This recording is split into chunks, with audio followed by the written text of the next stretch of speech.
about 5 years later from that news, actually helping people build wells in Uganda, right? So it's interesting how life goes, but I'm going to tell you a little bit about a path of leadership that I've had in my life. And I can tell you there have been times I've been a good leader. There have been times I've been a horrible leader. But one thing I can tell you that's been consistent in my life is being a resilient leader. And what do I mean by that? I can promise you, everyone, there's going to be challenges that you face in your life that you would never expect. It doesn't matter if you're in Africa, it doesn't matter if you're in Singapore, it doesn't matter if in the United States. Everybody faces obstacles and hurdles. It's what you do when you face those that define who you are as a human. We're going to talk about some of those today. One thing that I've noticed about myself is the biggest obstacle that I've ever faced in my entire life. Everything I've done has been me, myself. And the biggest obstacle that any of you are going to face is you. Now, what do I mean by that? I've stood in my own way more than anybody or any entity or any teacher has ever stood in my way in my life. And I've had to learn lessons in a lot of peculiar ways, a lot of hard ways. And I'm going to tell you 3 lessons that I've learned today throughout this presentation, throughout my life, exactly the lessons. And the first one starts with this rule number 1. Don't blame others for your obstacles. You can never blame others for your problems. And I can tell you why this is an issue, why you cannot blame other people for the obstacles and barriers in your life. Because you see, the moment that you start blaming other people for your obstacles, you lose the opportunity to overcome them. You've now put the power into that obstacle to stand in your way. See, the moment that you stop blaming people, the moment you stop worried about who gets credit for solving the problem is the moment that you're actually able to overcome this obstacle. So rule number 1 that all of you need to remember, no matter what exciting stories you hear today, or no matter what victories or failures you have in your life, is that you cannot blame other people for these obstacles. Now, I can tell you one thing for certain. A lot of people come up to me and said, Chris, I'm going to change the world. They tell me about all of their interesting ideas and what they want to do when they get older. And one thing I can tell you is that changing the world is tough, right? There are rules to that. But what I can tell you for certain, in order to change the world, you have to be a good storyteller. You have to know how to tell people about your life, your story, what you've gone through, what you're good at, what you failed at even. Because if you can't tell that story, then nobody has anything to relate to. Now, before I tell you a bunch of stories about success and how I've done some cool things and worked with some cool people, I'm going to tell you a story about failure. Now, normally people don't come on and immediately start talking about failure, and they certainly don't come on and tell you a story about failure that's about themselves. But that's exactly what I'm going to do. You see, I'm from this town, Rockford, Illinois, near Chicago. Many of you have probably heard of Chicago. Now, Rockford isn't known for much, but I could tell you 3 things that I remember it being known for growing up. There was this really popular band from the 1980s, well before any of you were even on this planet. This was a band that was more popular in Asia than it was in America, but it's from my hometown. And to this day, it's probably one of the most popular things. Their name was Cheap Trick. Go ahead and look them up on Spotify or any of your music apps. And then some of you may have seen this movie called A League of Their Own about a women's baseball team, the Rockford Peaches. Very famous movie in America. And that movie was actually done in about the hometown female baseball team, professional women's baseball team in my hometown. And that was back when women weren't allowed to play pro sports in baseball and things like this. And they made a very famous movie about it. And then they made a series about it called A League of Their Own as well. But you see, what I remember the most about growing up is that Rockford, Illinois was a very dangerous city. Is actually on the list as more dangerous than Chicago. And Chicago's always on the news for being dangerous. Now, okay, you live in a town that's dangerous. Maybe many of you do as well. But you see, why that mattered so much in my life is I grew up in a home where both my parents were police officers. Now, growing up when your mom and your dad are both police officers, it's a very interesting thing. And they weren't just normal police officers either. My mom was the first female detective. My dad was on the SWAT team and was a hostage negotiator. And little Chris, that's me when I was much cuter as a child. Little Chris is like, yeah, man, both my parents are police officers. Everybody thought, like, listen, I'm going to be a police officer too. That's what my parents did. I promise you, if both your parents are police officers, the last thing in the world that you want to be is a police officer. But the first thing you want to do is leave the planet because how much strict rules you have to face when your parents are both law enforcement. So I decided I was going to be an astronaut, right? Now, when you're a little kid and you want to be an astronaut, people think that's cute, right? You know, nobody really thinks it's going to happen. But I was serious about this, right? By the time I was 10 years old, I was already involved with NASA, involved with my first space program experiment. I was all over the front page of newspapers around the entire country for accomplishments I did in a project with NASA. I got to go to Space Academy, which is like space camp, but for more nerdy kids. And it was really amazing. I got to learn everything. I got my first college credits before I had even entered high school. Right now, when I was at Space Academy and I was telling everyone how I was going to be an astronaut, they drew attention to something. They noticed I was what the doctors called heavyweight. I was a fat kid. I'm just going to give it to you honestly. I was overweight. And what they said was, in order to be an astronaut, you have to pass military fitness tests. You have to be able to fit into the spacesuit. Now, I didn't want to believe them in this, right? I was for sure I was going to make it work. So I said, who's in charge of setting these rules? And they said, no problem. If you want to change something like this, all you got to do is travel to Washington, D.C., and get a meeting with the president of the United States of America and get them to say it's okay to put someone that's too big into a spacesuit and send them into space. Now, I don't think that they thought that I would attempt to get in touch with the president about this, but I started my journey that day.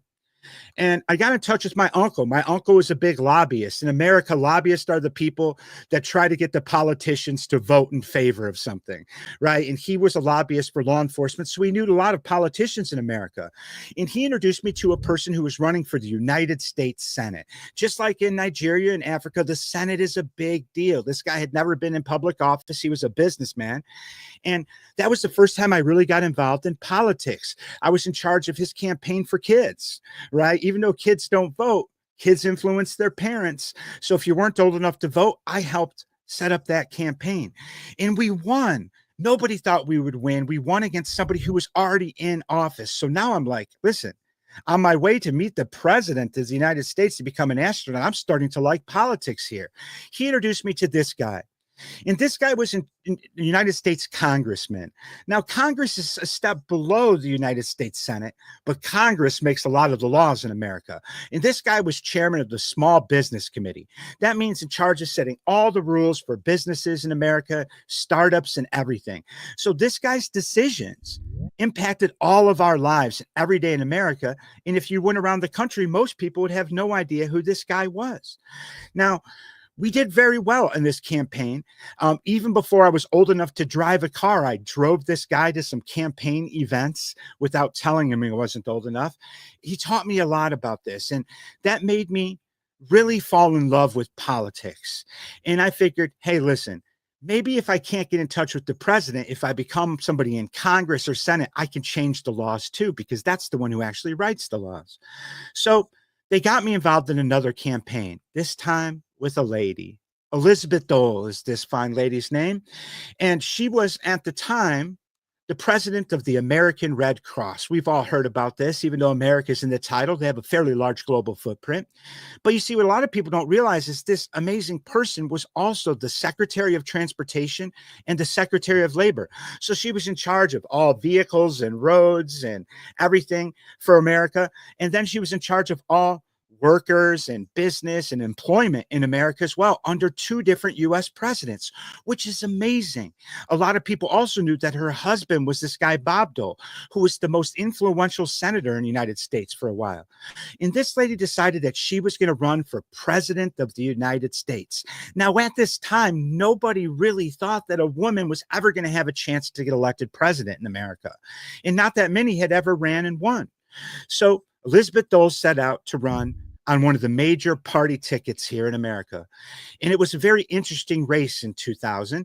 And I remember I wasn't old enough to vote even. I was still 16, turning 17 when I first met Elizabeth Dole.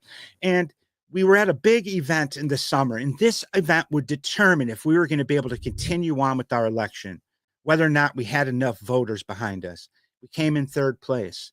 Now, this is the first time that I've ever experienced a loss in politics, right? And third place is great. There was like 20 people in the race, but it wasn't enough to keep going. And even though this person had such an amazing background, had all the things going for her, amazing ideas for the country, because of the way society was set up in America, it was somewhat unheard of. And I think the fact that she was a woman at that time still played a role. Now, one of her campaign directors, he said, listen, all of us were upset. Not only did this lady that we adored decide to drop out of the race for president, but we're also out of jobs. I was hoping to go on and work in the White House after this. But this guy came and he was one of the leaders in the campaign. He says, don't worry, everyone. There's this dude down in Texas, United States. And we think that this guy's got an opportunity to do something. Now, none of us believed him. That dude down in Texas was George W. Bush. Now, this guy, his dad was president of the United States a term prior to this. And, there was a lot of people that thought that he wasn't necessarily qualified to be president of the United States, and nobody thought that he would have a chance of winning.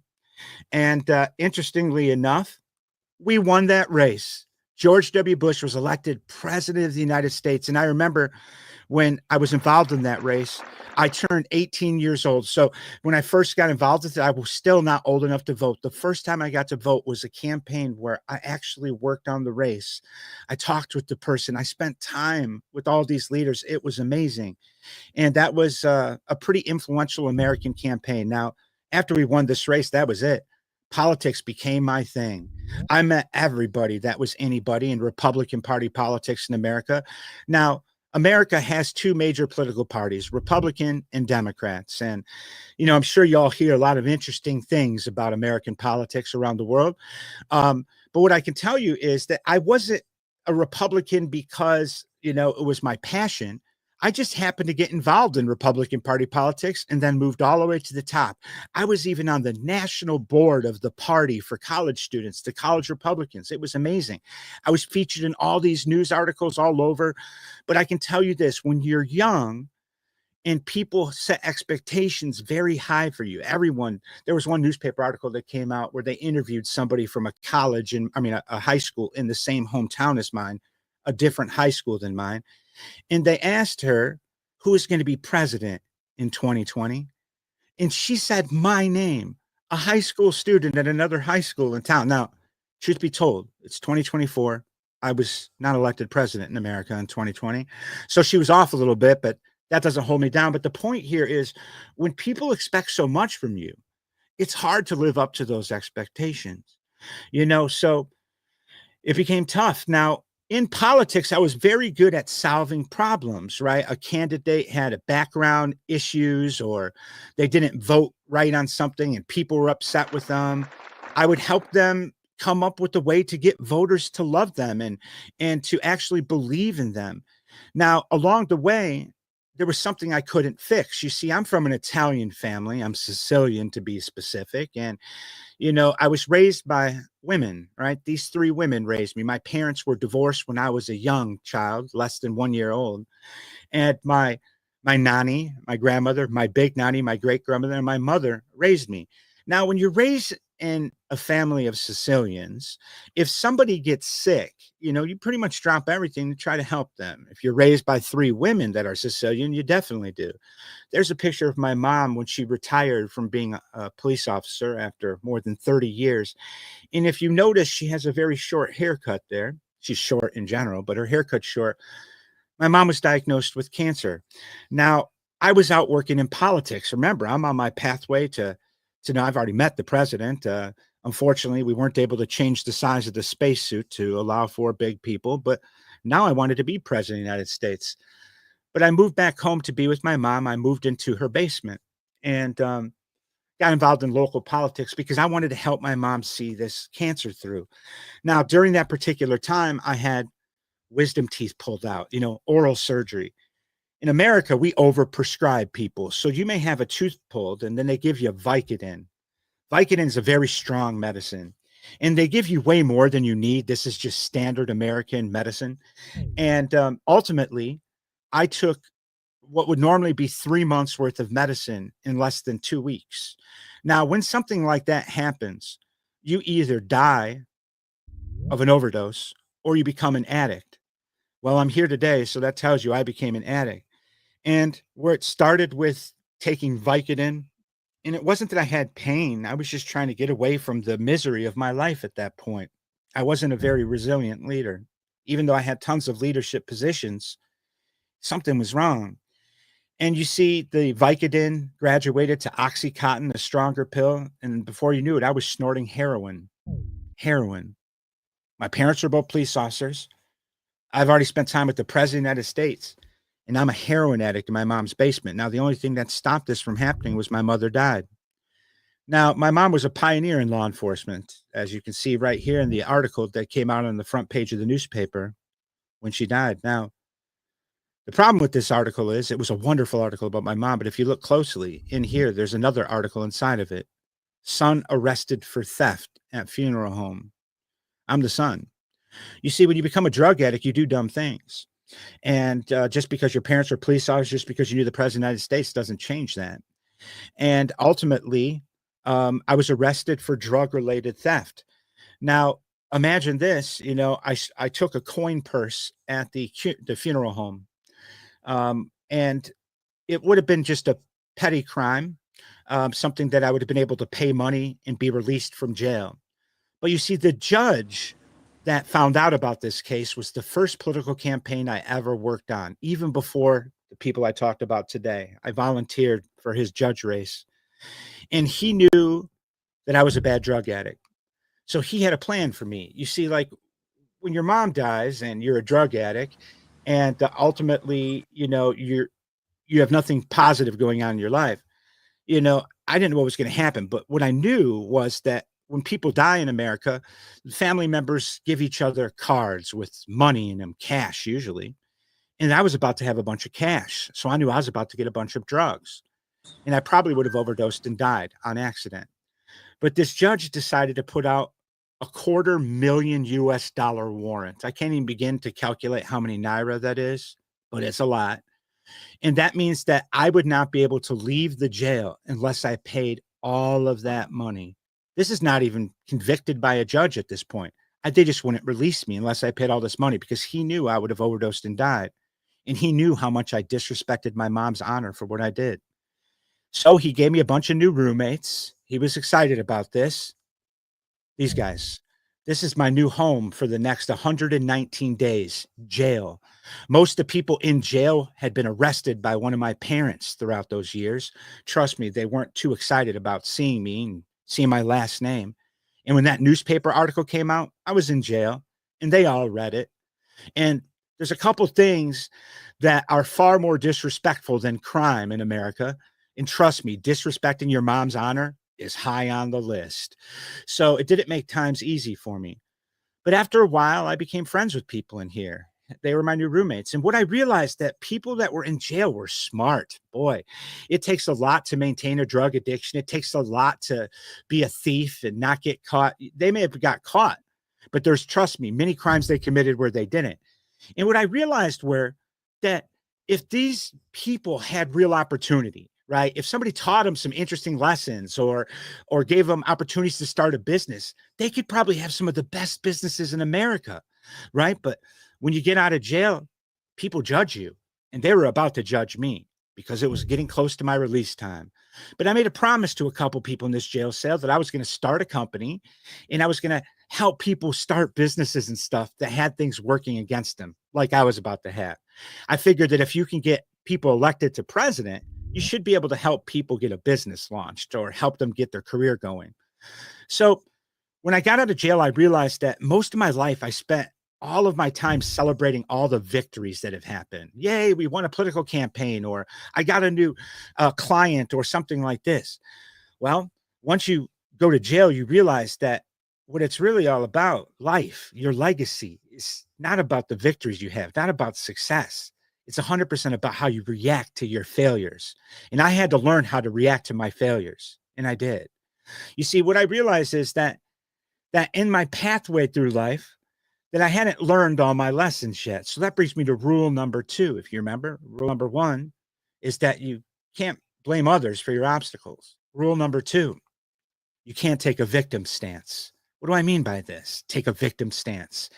See, by thinking that you're the victim to the world around you, if things don't work right, I'm the one who's the victim.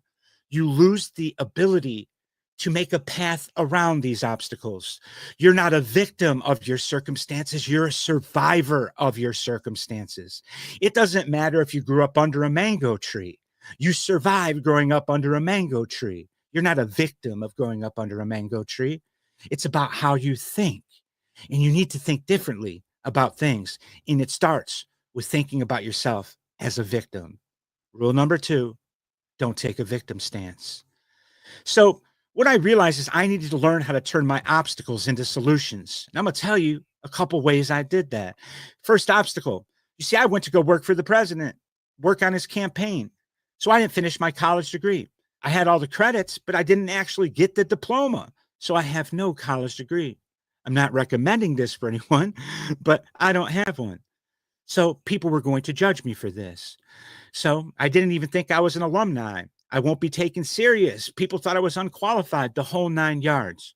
Well, I also, in America, we have student loans. I also was very behind on paying them. So I couldn't enroll back in school to simply get the credit I needed to graduate. So how did I change this? Well, I became a professor instead. So when people wouldn't take me seriously in the world because I don't have a college degree, I'm like, well, who do they take more serious than students? They take teachers serious. So I worked hard and I became one of the top professors of business at Columbia College in Chicago, one of the top schools in this metropolitan city. And I helped both undergraduate and graduate students think about their life differently when it comes down to business, and help them start businesses, some of which still are inspired by those things today. When it came down to the school I went to, Western Illinois, the one that I didn't get my degree from, when I realized that you're an alumni just by attending, not because you got a diploma, but because you attended, you're an alumni, I decided I was going to set up an alumni reunion. I started a Facebook group.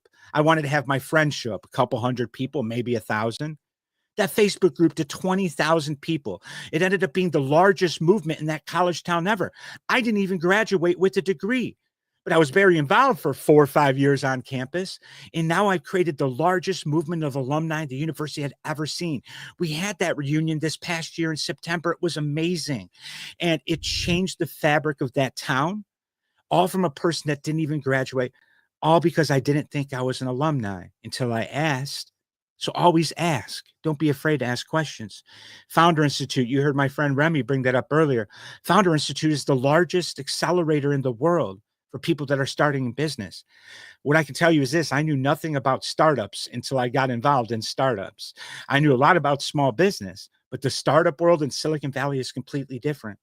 The first cohort I ever became a mentor, I was rated #1 mentor in that cohort. And it went on to work all around the world with startups. And I accidentally got involved in Africa because historically the mentors are just the people from the local area. But I signed up, they let me do it. I showed up, and here I am years later, have worked in more than a dozen countries with leaders around the entire continent of Africa. And I couldn't be more excited of it. This teaching opportunity has changed my life. You see, not having a college degree didn't prevent me from teaching college students at a real university, didn't stop me from creating the largest alumni movement of college students in my college's history, and didn't stop me from becoming one of the top rated mentors and teachers at the Founder Institute all around the world. So when people tell you that you won't be taken serious, don't take them seriously. Second thing, well, I went to jail and I'm a former drug addict. Trust me, people don't like that. There's a bad stigma to that. Legal problems when it comes down to that. And going to get a job in America after being a felon is tough, right? People are like, man, this guy's a criminal. But how did I handle that? I started my own company. As opposed to try to fight to become an employee, I became an employer. employed people from all over. It was amazing. I had an office on a full floor of a building in Chicago, Illinois. Then I went back to the place, wow, now I have a job, great, but I'm still a felon. So I went back to the people that were in charge of me when I was a felon, the government, and I got them as a client. So now the very people that were in charge of my felony probation, my criminal recovery, was a client of my company. It's not that often that you get the probation department as a client when you're a former felon. And then at the end, because I've always taken an interesting way to get everywhere I went, in 2021, I was named one of the top chief marketing officers in the world by the Institute for Real Growth. Now, I couldn't believe this. I didn't know why they would pick me, Chris Foltz. I wasn't the chief marketing officer of a big corporation. Everyone else was like the CMO of companies like Facebook, Nissan, Ford, Old Mutual Insurance, Vodafone, MTN, and then me. So I tried talking him out of this. I got on the phone with the founders of the Institute for Real Growth. They pick 100 of these people on the planet each year, and I'm one of them. I had imposter syndrome for sure. And I'm like, well, do you guys know I was a drug addict, right? And the guy said to me, he's like, listen, I faced these challenges myself in my life, and I know people that have as well. But why we picked you is because you have a different mindset about things. You have a different set of experiences. We're not picking you because you're like the other people. We're picking you because you're different than them. And just hearing that changed my life, right? Like I was spending the last few weeks trying to make sure I was exactly the same as all of these people I was about to spend 7 months with, these leaders of global corporations, looking at their LinkedIn, looking at how they talk, looking at how they write their resume. And I was trying to change everything about me to fit into that room. And then I realized they wanted me in that room because I didn't fit. And that was remarkable in my life. So when people tell you that you're not going to fit into society because of something that happened in your life, realize that there are places in society that they want people like you only, right? So never listen to those people that cause you to create limiting beliefs for yourself because of challenges you faced in the past. Then the last thing, you see, if not having a college degree wasn't a big problem, which it was, but wasn't a big enough problem to stop me, and being a former drug addict and a felon wasn't enough to stop me being a criminal, well, I was going to be canceled in politics. You see, at this point, everything I knew in my life was politics. That's it, right? Trust me, when you're a criminal and you are in politics, you're canceled. It's too much of a liability. And plus, I was in Republican Party politics. Years later, that was harder for people to like about me than anything else, So what was I going to do? Everything I knew in life was politics, and I was outcasted from the party. So when the Republican Party wanted nothing to do with me, I got involved in Democrat politics, right? Rose myself all the way up in the ranks. Here you see me with the governor of California, the ambassador of Japan, the governor of Illinois, the mayor of Chicago. When people tell you that they don't want you because you're not like them anymore, I promise that there's a room somewhere else where you're just like them. And that's what I found. You see, I love politics so much. I love government. I love impacting lives. But one thing I can tell you, if you go to jail as a Republican, you come out as a Democrat. So that was my new life. But you see, it was exciting. I met a lot of people. I met this lady. She said she was going to run for mayor. And I'm like, this is my opportunity, okay, to help a female get elected to a position, because I didn't have that opportunity with Elizabeth Dole when she lost. And she said to me, she said, Chris, no female has ever been elected mayor in this town in 100 years. And I said, we're going to do it. We got this lady elected, the first female ever in a town of 100 years. I went on to spend 3 terms in public office myself. You see, so when people say that you can no longer do politics because you were a criminal, I spent 3 terms in office after that. See, don't listen to people when they say you can't do something, because what that often means is that they can't do that, not you. And, one thing I could tell you for certain is that along the way, as I mentioned earlier, it wasn't that this was easy. I may make it sound easy. This was hard, but changing the world requires vision. Vision is what it is, not ideas. You can be successful without vision, but I promise you it won't matter.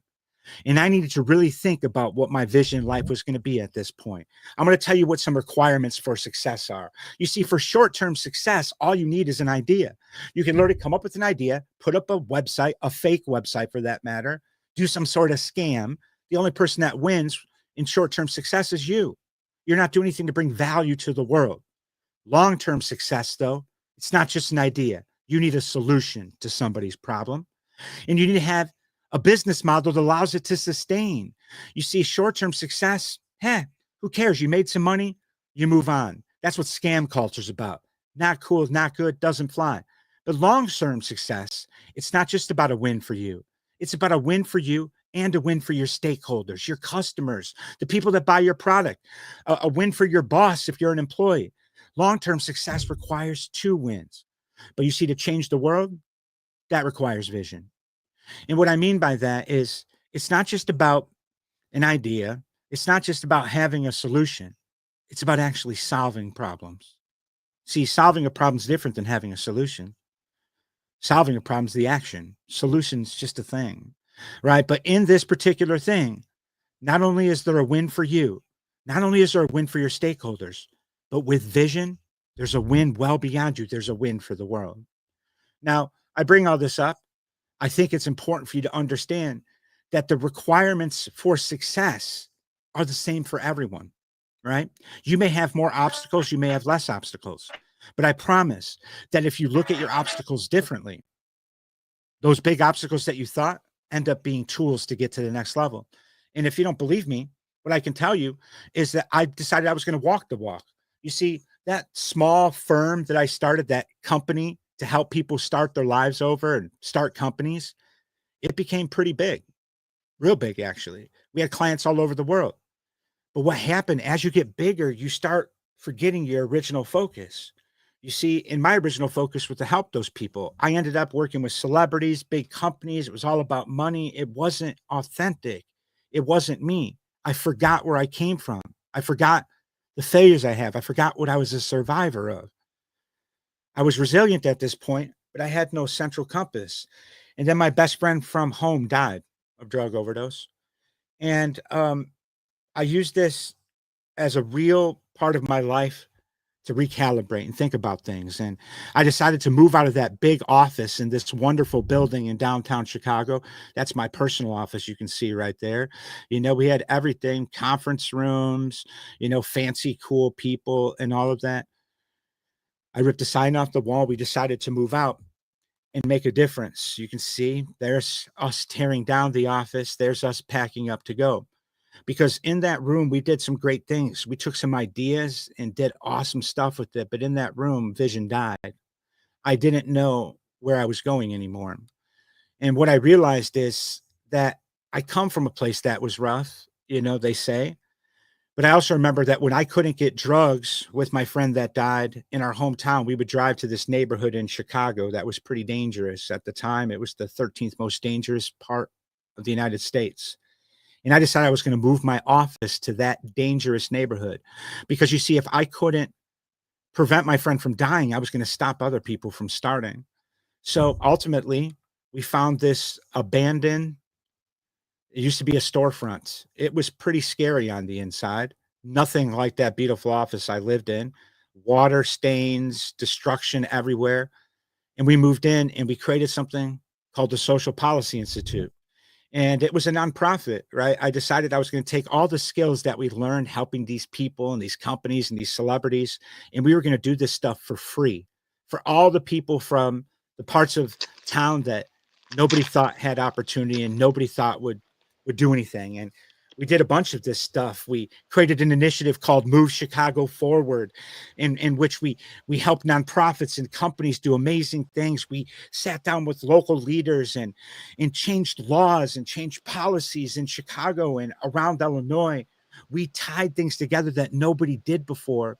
We thought about things from a different perspective, so much so that one day I got a call from this gentleman on the screen, Klaus Nobel. His family created something that you may have heard of called the Nobel Prize. And he said to me, he said, Chris, listen, I love what you're doing. You know, I don't know how you do it, but I would love for you to be a world peace ambassador for my family and for our initiatives. And Klaus Nobel named me a world peace ambassador that year for doing things differently. And what I thought was just taking a break to figure out what my vision was. People notice when you get aligned with who you're supposed to be. So I was so thankful that he did. You can see more about that on BBC. There's a whole special about that part of my life, which brings me to rule number 3. Then I'm going to give you a couple examples before we wrap up today. We already know that you can't blame others and you can't take a victim stance. But the number one thing I learned in life that's propelled me forward is to dedicate your life to eliminating obstacles for other people. Because what I realized is there have been plenty of obstacles that have been in front of me in my life, and other people have helped me with those. And why is because in my life, that's all I did was help people eliminate their own obstacles. I never really focused on myself very well, but when you do it for other people, they come back and help you with it. But you see, you need to focus on the right obstacles and the right problems. And generally, those are things that are large enough to matter, but small enough to accomplish. And I'm going to tell you about a couple of those today. Case study number 1. When eliminating obstacles achieves other people's goals. This guy came to me. He was a doctor in America. And he said, listen, Chris, I've got this surgical center where they do surgery, right? I don't overthink this. And he said to me, he said, Chris, our customers, yes, everyone thinks it's the patients, but really it's the doctors, because the doctors are the ones who actually perform the surgeries, and the insurance companies are the ones who pay for those surgeries. And at the surgery center, we get paid from the money from the insurance companies. So he said, in order to get more patients, we needed more doctors. I'm like, all right, this is cool. Very interesting. He said, but here's the problem, Chris. You need to have patients to get the doctors. So I was confused. And he said, let me explain to you how it works here. He said, there are 3 types of patients. Remove the categorization based on what kind of surgery they need. They categorize based on how they pay. One class are the people that pay cash for surgery. That means they have no insurance. They're paying out of pocket. Now, people that are getting surgery and paying cash for it, they generally have a lot of money because surgery is expensive. 20,000 US dollars and up for surgery. And they have no barriers to getting it done. Otherwise, they wouldn't be having the surgery. The second group of people are the people that pay for insurance in America. In America, there's no free insurance for everyone. Now, when you pay for insurance, yes, they will pay for your surgery, but you have to pay part of it before they pay the rest. So let's say the surgery costs 20,000 US dollars. You may have to pay 2,000 US dollars and your insurance company will pay 18,000. But if you don't pay the 2,000, they won't pay anything.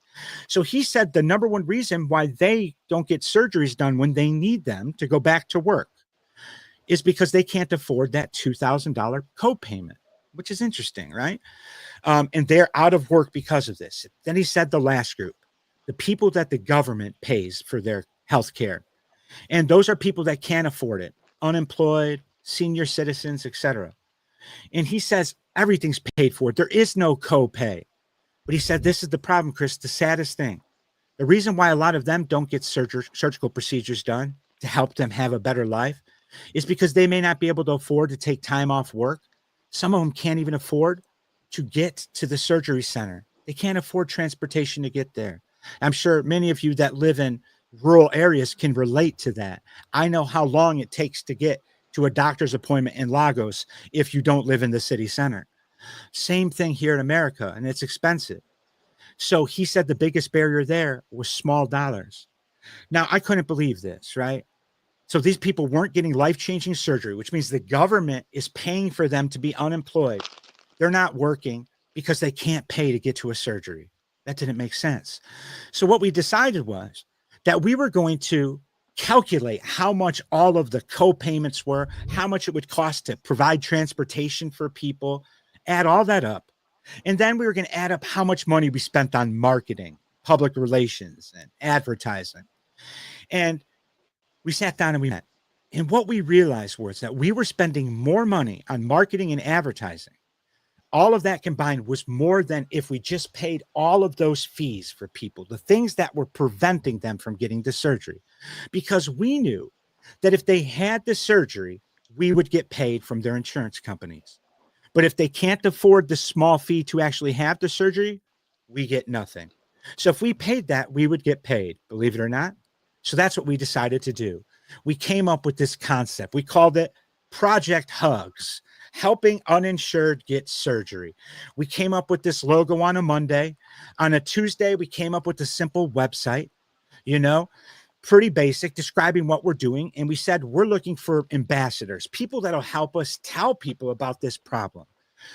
On Wednesday of that week, we had our first ambassadors come in. You can see my picture at the bottom. These were local celebrities, doctors, really awesome people. It was amazing. And then the next day we got an email and we were shocked, right? The email said, listen, there's somebody coming to town on Saturday.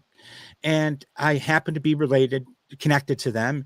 And I got you an invitation. When I told them about your mission, they really liked it, but they were shocked. They never thought about this small barrier, this obstacle people have to getting their lives solved and back to work and healthy. And that person that they were talking about was Bill Clinton and the Bill Clinton Global Initiative.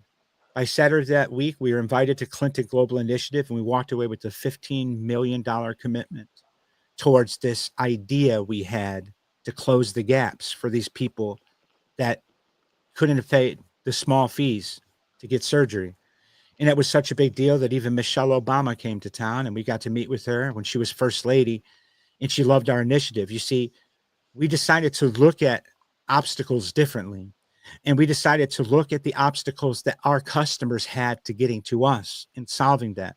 We looked at looking for the little things we could do that stood in the way of the big things, solving people's problems. And when you do that, not only do you have the President of the United States and the First Lady to come and visit you, but you change people's lives forever. And that's exactly what we did.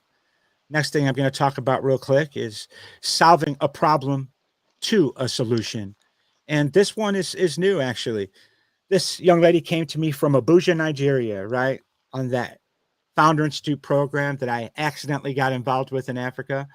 And she told me her name. And at the time, I didn't have enough African experience to pronounce this, right? So I kept saying it wrong. Mono Turayu. Like I would say it wrong every time. I felt it was disrespectful. So we came to this conclusion, and I call her M. So M came to me one day at Founder Institute, and she said, Chris, there's a problem in Africa, specifically when it comes down to women, and it comes down to STEM fields. And she shared with me some statistics that were shocking, right? She was telling me how many women actually work in STEM careers. And I'm like, all right, that's about, the same percentage as some other countries have. But what she told me was that the women in Nigeria, in Africa, specifically in Nigeria, are graduating with STEM degrees at a higher rate than anywhere in the world, women in Nigeria. Yet the rate of them being employed in STEM fields wasn't rising. Now, I was shocked by this. I didn't understand.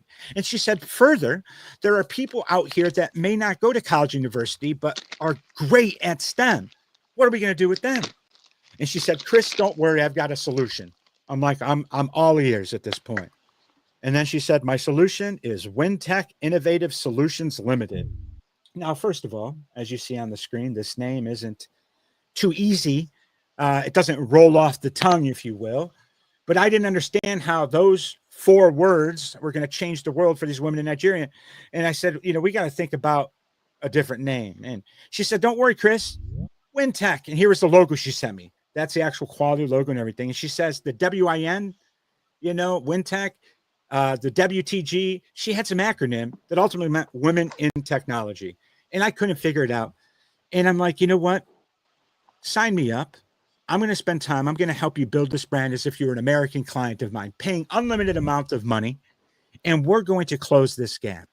And she laughed a little bit, and she didn't take me serious. Like, why would some random dude in America want to help out or even care about this? So I set out and I talked to my business partner, and he was like, you know what? Mentoring, you're supposed to spend X amount. You're definitely not supposed to do work and all this stuff. And he's like, Chris, promise me you're going to mentor and follow the rules. So I said, no problem. And I didn't listen at all. First thing we did, came up with a new name, Womanovate. We're helping women innovate in Nigeria. I came up with this logo, came up with the name. M loved it, right? Yes, we're off to the right. We're off to the races. Now, we still had to graduate Founder Institute. She's in an accelerator right now. Now, there are things you have to do. You need to have a prototype. And I'm like, M, no problem. I'm going to build us a prototype. There it was. That's the top part of a website. So I built a learning management system website using WordPress, right? And this prototype came out before we even had the logo. So then we created mock-ups. Now it's the logo for the app. Literally, this is all that we had at this point. Now, what M wanted to do was to create courses for women that were designed specifically for women within the schedules that women have, whether they have another job, whether they're raising children, whether they're volunteering in the community. Women have different schedules than men.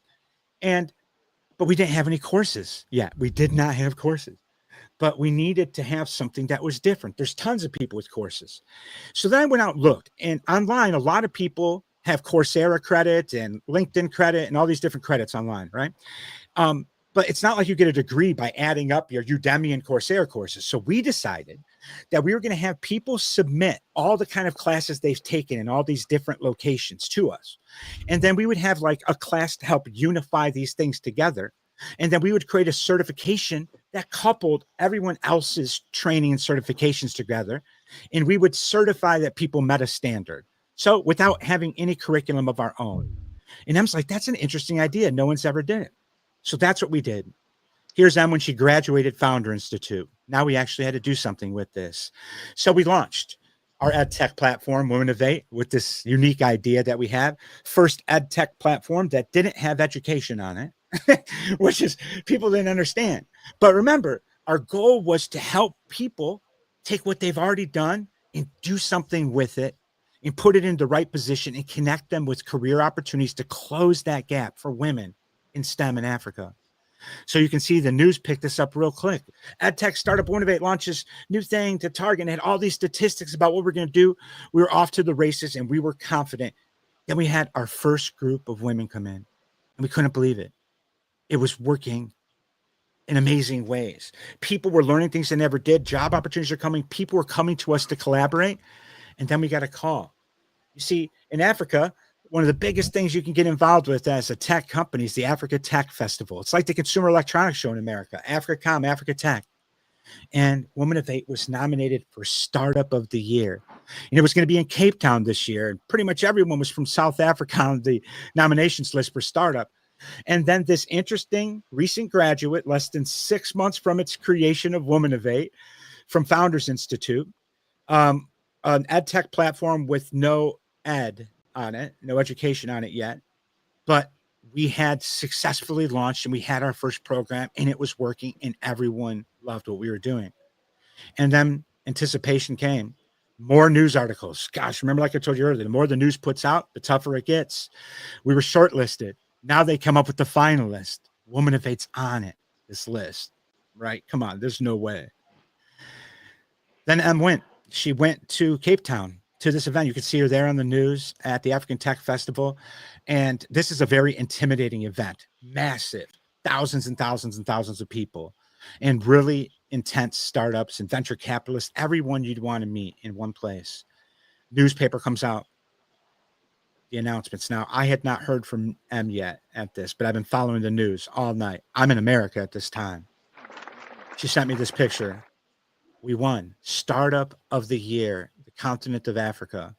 This thing that was an idea, this thing that was WinTech Innovation Solutions Limited a few months ago, we changed everything about it, everything, and went on to make an impact that I never thought possible because we believed in the vision and we did something with it that we believed in. And a year later, when they interviewed Em for the follow-up Tech Awards, and she was drawing attention, I almost cried. Well, I basically did cry because in that newspaper article, she was thanking, these big organizations that had helped her along the way. And then thank you, Chris Foltz, my name, the one individual person in there. And I literally started crying because I accidentally got involved with something and I just put my heart into it and didn't listen when people said that I'm spending too much time here or that I shouldn't do that because that's not, you don't have to do extra. We won and we did it and I didn't listen. And recently Em was named as one of the 8 African women pioneering inclusion in technology. That is such an honor. I can't begin to tell you how many women there are in Africa. And she's one of the 8 that are pioneering it. Women of 8 has done programs, World Education Day conferences. We've had successful results. Thousands of people at this point have been through our programs, and now it's expanding. Here are the partners, and Em is now a judge at the African Tech Festival. And these are the people that we get to work with now, people that sought us out for doing something that people said was never possible. Never listen to people when they say things aren't possible. 2 more quick case studies, then we're done today. This is when you eliminate others' obstacles, and that is your mission. This lady came to me. Her name was Nellie, a really sweet lady. And she said, Chris, she heard me speaking somewhere. And in fact, I think she might have saw me on TV actually in Chicago. And she heard that I was a former drug addict and I was formerly homeless. Right. And she said, Chris, I run this thing called a safe haven. Now I've heard about it, but I knew nothing about it. Right. And then she said, our job is to help homeless people be what they want to be, eliminate their barriers, that the things that prevent them from getting a job, the things that prevent them from getting healthcare, the things that prevent them from getting a house, right? There's a lot of barriers once you were homeless. And then she said, I have this building. It's not too far from your new office. This was right after we moved over to that dangerous neighborhood. And she said, come on by. That building was a massive complex. I was expecting like a scary house, right? And this was a place with like 400 bedrooms and it was thriving. People were all over in there. And it didn't seem like anybody was just homeless. Some of these people had just got done being homeless. And they live here now. And she said, Chris, those tulips that you see in downtown Chicago? I'm like, yes, beautiful flowers in downtown Chicago. Chicago's a beautiful city in the middle of America. She said, did you know those are all planted by homeless people and people that were former drug addicts that live in this house? I'm like, there's no way the city of Chicago is giving the contract for that to them. And she said, yeah, we started a landscaping company. And then she said, those meals that you had today, that was all catered by people that lived here. They started a catering company where everyone were people that were formerly homeless and former drug addicts. And I'm like, this is amazing. I love this idea. And she said, Chris, we have some plans here, but in order to do that, we need to raise some money. And we want to hire your company to, do this thing and raise awareness around the run to end homelessness. Now, I can promise you, I'm not a runner at all. That's why I didn't make it into that astronaut suit. But she said, Chris, we do all the normal things. You see, we sell sponsorships and everything like that to our events. But, we spend that money on marketing. We want to do something unique this year. We want to find a sponsor that is willing to put money towards solving a problem. And she asked a bunch of us, what were the biggest problems that we had when we were starting our lives over? And for me, one of the biggest problems I had was getting a form of identification. See, everything I owned in my mom's house was thrown away when I went to jail. So I had nothing. And in order to get a driver's license in America, you have to have a birth certificate, you have to have a couple forms of ID. And when you come out of jail or if you're homeless and you don't have this, you're in trouble. So she said that's where she wants to focus, helping people get their first form of ID and their first bank accounts, which was also a very big problem for people. So we sought out to get a partner that worked in this space. And we found this company called Mozito. Now it's a much bigger company, it was bought out. And what they were doing was helping people that were underbanked, like many new initiatives are doing in Africa. And what we came up with was this idea that if we could put a person's picture on that debit cards that they set up for people, and then get some pertinent information, date of birth, etc., on there, that maybe this could be used as a form of ID. So then we met with the Secretary of State in Illinois, who's in charge of things that are IDs.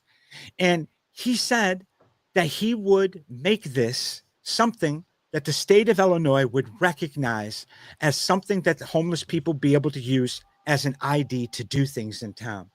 And we took all the money that we got from that Mozito sponsor and put it into the fund to actually give these people their first bank accounts and ID. You see, that's what happens when, as opposed to doing things the way that people say, spend the money on marketing, do what everyone else does, to actually spend the money to eliminate obstacles for other people. You walk the walk, you don't just talk the talk. I learned a lot from that lady, Nellie Vasquez Rowland. Let me tell you about this last particular case study that I really love. I tell everyone about this one of the greatest things that I've been part of. And this is when eliminating obstacles for other people actually helps you get your own life goals. This young lady came to me. Her name is Monica. And she said, Chris, I've got a shoe store online. It's called Style Up Girl. And, so I went to the website right away and I was a bit shocked at the type of shoes. I'd never seen anything quite like it. They were shoes like this, spikes and kind of scary. Right. And I'm like, all right, I'm not sure if I'm going to be able to sell these shoes. I don't know anything about it, but I want to hear what you have going on. She's like, Chris, it's not about actually selling the shoes I want your help with. She knew all the things I was involved with charities and initiatives. And she said, Chris, every day when I walk to my office, I notice there's a homeless person on the street in Chicago, and he carries a sign, and the sign says, homeless, I need shoes. And he had no shoes on. And Monica's like, she would have gave him shoes, but she only had these type of shoes.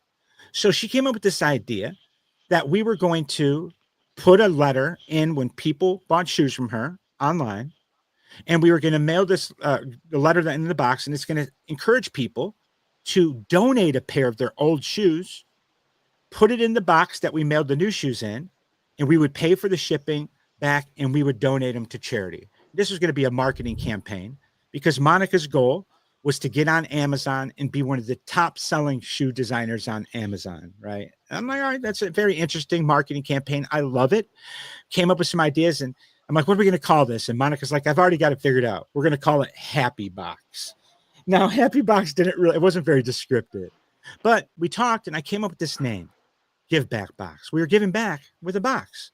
So we decided to do this. So we came up with our first graphic, right? This is exactly what it was. We put it up on Facebook. We printed out the logo and literally taped it to some boxes and did a photo shoot. And we came up with the envelope and a letter that would go inside the box. Now, that foundation I just talked about, Nellie at a Safe Haven, they did a lot with homeless. So we needed some place that we could bring. If anybody gave us shoes, bring them. And it'd probably be better if they distribute them to people in need versus us walking around town just giving shoes to people. That'd be kind of weird. So a Safe Haven decided they were going to be our charitable partner. So we mailed it off. Our pilot's underway. We were not sure this was going to work. But then one day at my office, some boxes came in, and it was Give Back Box. So I called Monica in. There's her business partner, Biz. And we had these 3 boxes and a couple big boxes off to the side. And they allowed me to open the first one, right? So I opened it, and this is what was inside. And what was interesting is there was only one pair of shoes, and it was not what we were expecting. That guy would not be able to fit into those shoes. But you see, what we found is there were clothes in there, some new clothes, pencils, school supplies, calculators, toiletries. You see, the customers had a better idea than what we did. You see, they may not have had shoes, but they loved the idea of giving back to people in need just by simply putting in the box and mailing it off. These guys were so creative. They used our address label and mailed in their own box. And because we had to pay based on the weight, it was super expensive. So we didn't really figure out how we were going to pay for this yet, because this was a marketing campaign. But it was amazing. And then it was all over the news. People love this. Like local charity hands out all this stuff that was donated through the mail. And like, it was great. And then we got some calls. This website, Karma Loop, called us. And they're like, listen, we're awesome online fashion store. Our customers are always looking for ways to give back. We would love to try your Give Back Box model on our website. Now, mind you, this was a marketing campaign for our own shoe store concept, Monica's Shoe Store, right?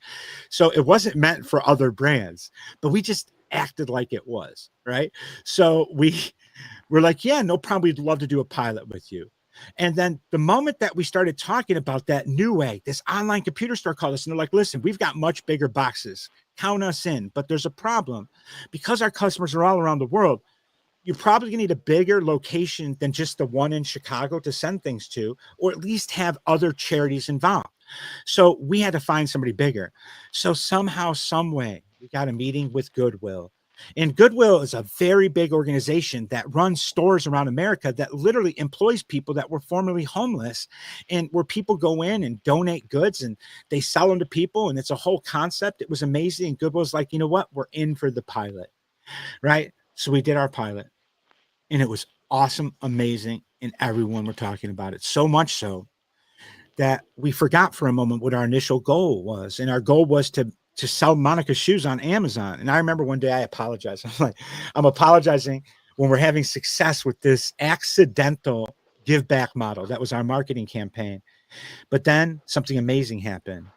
Amazon contacted us and they said, we love what you're doing so much at Give Back Box that we want to make this our give back philanthropy for Amazon this holiday season. And they did.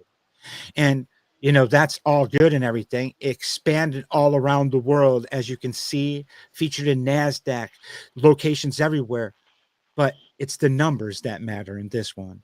You see, these are actual outcomes, probably about a year outdated at this point. Over 1 million give back boxes have been shipped around the world. Over 55,000 pounds of Legos were donated through Lego's replay campaign during COVID. I can't begin. That's like 200 million Lego blocks. In 2020 alone, more than 1 million pounds of clothing were diverted from a landfills to receive a second life through our Give Back Box idea, this concept, this marketing campaign. That's over 19 million pieces of clothing that didn't end up rotting in the ground and giving people real opportunity. You see, and what started out as a marketing campaign to give us an advantage over our competitors did something different for us. It became Monica's business. Style Up Girl was sold off. Give Back Box became her brand. And all these people that used to be her competitors are people that now had worked with Give Back Box as their charity give back model. See, Monica's competitors became her partners and customers. And the reason why all this works, and what I realized is that, you know, people like Monica are authentic and disruptive ideas. I've got disruptive ideas and everything. Well, authenticity is the new disruptive. So if I can leave you with anything, every day when you wake up in the mirror, you need to ask yourself two questions. One, am I authentic today? Because if I'm going to be disruptive, I need to be. And question number two, you ask yourself, you look in the mirror and you ask yourself, am I doing things for the right reasons? And the reason why you ask yourself that question every single day, the lesson I had to learn so very hard, all those years I was not doing things for the right reasons. Because when you do things for the right reasons, things won't end for the wrong reasons. And that's what I'm going to leave you with today. So I really appreciate all of your time. And I look forward to meeting all of you on your venture throughout Uganda and all of the amazing things we have in the Leadership Academy. I'm honored to serve on the International Advisory Council for this amazing organization and serve along people like Remy every single day. Thank you, my friend. Wow, wow, wow, wow, wow, wow, wow, wow. So, what can you say? What can you say? Samuel, what can you say about this? If you have any questions, please, this is the time for you to ask your questions. So, Samuel, how do you feel? I can see you. Yes, yes, yes. So, can you tell us how you feel, Samuel? I I'm don't just want to now be seeing all these comments in here. That's amazing. Yes, yes. Who wants to speak, please? Who wants to Okay, speak? This is really so amazing. insightful. Exactly. So insightful. I'm really excited to be part of this section, sir. Fantastic. Thank you, How you doing, my Samuel. friend? So happy to see you. So happy Always to happy see to you. see you. Thank you Yeah, so much, Andre, sir. I can see. Yeah, who else wants to say something, even if it's a comment or question?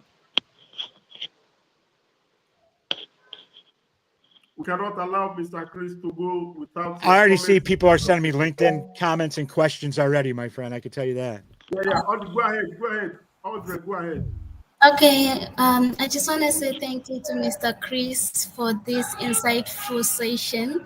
Actually, I'm one of those people who used to blame others. Like for my obstacles, I'll blame others. But after this session, my eyes have been opened. Thank you so much. I Audrey, appreciate where are that, you from Audrey. again? Where are you from again? Sorry, where Uh, are you from again? okay, I'm from Zimbabwe, but I'm currently in Ghana. Oh, Wow. fantastic, fantastic, So thank fantastic. you so much, Audrey from Zimbabwe. And you know what I could tell you is, until it clicked for me, um, I always did it as well. And the key to it is that's okay. Don't have shame over what happened in the past. Focused on who you are today and who you want to be tomorrow. Thank you so much for your comments, Audrey. I thank you too. Wonderful, wonderful. Who else wants to speak? Favor, do you want to speak? Gift, do you want to say anything? Amara, David, who wants to speak? The floor is open. Who wants to speak? Gift, you want to try? Go ahead, go ahead. Okay, Mary Fadeyi. Okay, Mary Fadeyi, please. The floor is open for you. Unmute yourself and speak.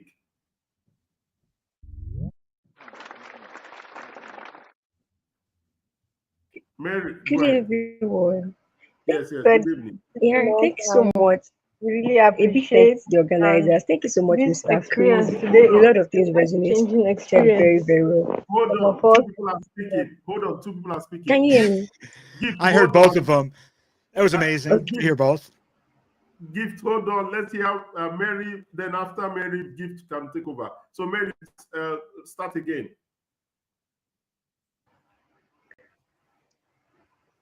All right. Thank you. Good day, everyone. My name is Mary. Yeah, thank you so much, Mr. Chris, and say a big thank you to the organizers. A lot of things resonated very well with me. I'm from Nigeria, and I'm currently joining from Nigeria. Yeah, I'm a student. I'm an HR student, and yeah, he said that we should be unique, we should be authentic here, and we should know why we're doing certain things. Because if you don't know why you are doing many things, you can easily give up. Yeah, so thank you so much, Mr. Chris. It was a nice session with you. Thank you. So Gift, Thank over you to so you. much. I feel your energy. I keep doing whatever your goals are in life. I feel you're going to go somewhere far, Mary. So thank you so much. I appreciate you. All right, Gift, over to you now. Okay, Mr. Chris, I use this opportunity to appreciate you for investing your time into this session. You would have been somewhere else doing something else, but you decided to dedicate this time to us, and we are really grateful. And indeed, this experience is going to be a life changing one to each and every one of us. So, thank you so much. Oh, Well, your name might be Gift, but it's a gift to me just to be in a place like this with all of you today. So I really appreciate, you've had a positive smile the entire time. So thank you very much for being you. And if any of you ever need anything or need advice, or you're starting a business or have an idea, make sure you reach out to me. I know you will, Gift. So I'm always going to be in your corner. Okay. Okay, sir. Thank you. good, good. So who else wants to speak? Who else wants to speak? This is an amazing session, and we expected nothing less than this. He has been an amazing, speaker over the years, working with us. So that's why we usually every year we want to bring him to come talk to African people. So who else wants to speak? This is an opportunity that is a privilege, like I said when we started, it's a privilege, to listen to Mr. Chris speak, about sharing his experiences and everything he has done, around the world. So if you want to speak, if you have a question, this is the time to do that. If there is no question, then we'll allow him to rest and do his business. David, you want to say something? Domini, Chikamso, who wants to speak? Remy, We you're like an haven't. American teacher. You're just calling on the students and you know what? Just hope something comes out. It's remarkable.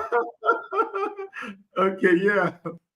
Okay, is that Favor? You want to speak? Yes, yes. Good evening, everybody. My name is Favor. I'm from Nigeria currently, and I'm so excited to be. I'm so excited to be in this meeting, and thank you, Mr. Chris, for this amazing session. Number one, the thing I learned mostly is you didn't stop. That was one of the major things that I got. You didn't stop. You just kept on, even from the time when your friends told you that you won't be able to, fit a spacesuit and everything, and you just went from there on. You found yourself in politics, made newspapers, just did this. Even after when you were addicted, arrested, when you came out and everything, you still continued. So basically, these things you said, especially those three rules, they've really helped me. Something new to me, and I'm just amazing for your kind of person, and definitely it's just worth it to be in this session and to be in this meeting. Thank you so much. Thank you so much, Favor. Trust me, if I can do it, you can do it too, my friend. So always remember those things. People always say, Chris, I'd like your opinion. One thing I realized in my life is that I used to take everyone's opinion. And when you take everyone's opinion, you're even taking those opinions that stop you from doing things, right? And it confuses you. Then I decided to take no one's opinion. And trust me, if you don't take anyone's opinion, you don't get anywhere. It's about taking the right people's opinion. And usually those are the people that don't have anything to gain from the outcomes of the choices you make. So always surround yourself around with people that you feel comfortable asking questions to, and don't be afraid to share your obstacles, my friend, and you'll go somewhere. So I'm always here in your corner. If you need anything, reach out to me. Very good, very good, very good. Any other question? I appreciate This is everyone, always. yes. Okay, good, good, good. Thank you Okay, for all the and then LinkedIn connections, everyone, as well. thank Happy, you feel so free much. to ask questions on LinkedIn or anywhere like that. I'll get back to you right away. Very good, very good. So thank you so much. At this juncture, Mr. Chris, I want to thank you on behalf of my president, His Excellency Gumba Uchemusu. We're so grateful for your time. It's not easy pinning you down to speak to us for the past 1 hour. It's really a privilege, and we are grateful for that. Thank you for everything you are doing for us. And then to the students, we appreciate you for joining us for yet another session today. And I'm sure that you have benefited a lot. And as you keep joining us, you benefit from more people like Chris that we have assembled to mentor you. So let the questions continue on the WhatsApp group. We can reach him. If possible, we'll bring him into the group to answer your questions. So thank you so much for your time. Thank you. Appreciate you. We appreciate you, and we wish you luck in your studies around the world. Thank you so much, and Thank God you. bless you Blessings, all. everyone. Have a great rest of the evening. Take care. Thank you. Thank you. Bye-bye. Thank you. Thank you.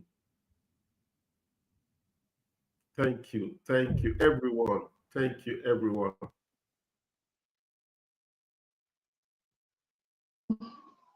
Thank you, sir.